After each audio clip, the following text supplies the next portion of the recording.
Ang isa sa mga itinurong dahilan kung bakit may mga inang nagbebenta ng kanilang mga sanggol, ang mga hindi planadong pagbubuntis na pinangangambahang tumaas pa ngayong pandemya. Based on surveys, 3 out of every 10 pregnancies is unplanned. But based on the estimates of the UP population, they expect between 200 to 700,000 might get pregnant because of lack of family planning services.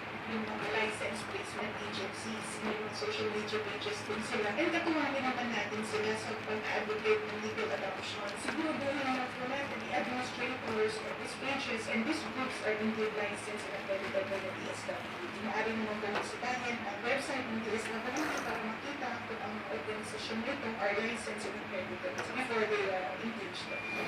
Gusto mo ba ng baby? Dun sa legal mo paraan na lang, hindi na ngayon na nakakatakot na maraming pinagkakatirangan. At dahil sa mga kids na mga Kasi sa helmet. naloloko.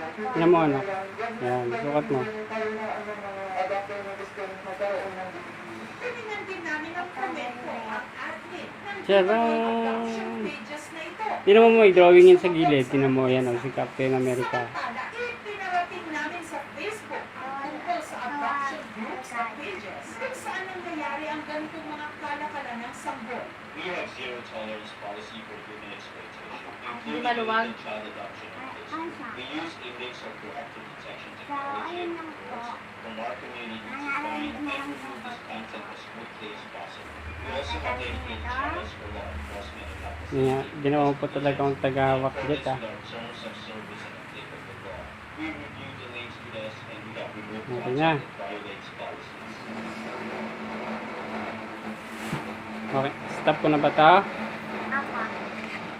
Okay ba? Happy?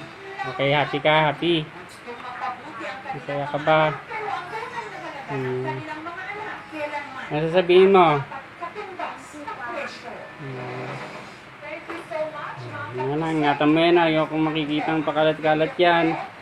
Pag tapos ng laruin, tatabi ah. YouTube channel. Pwede ko tayo nalaro si Luka? Ha? Pwede ko tayo nalaro si Luka?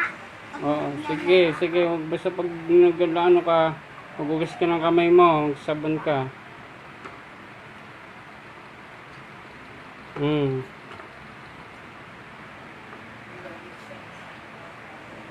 Yung helmet, kung ano, tabi mo ha, huwag mong paglalaroan ha. Pag-aalis tayo, oo.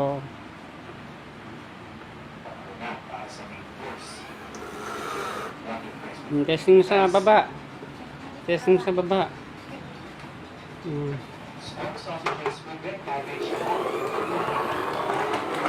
Bitawan mo, kusa.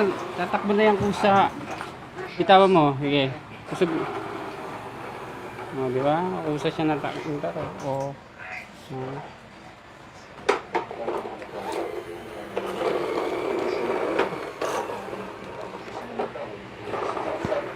Pina. Stop ko na to anak. Yung video. Okay, nababay. Oh, babay ka na sa ano mo. Sa vlog mo. Bye-bye po!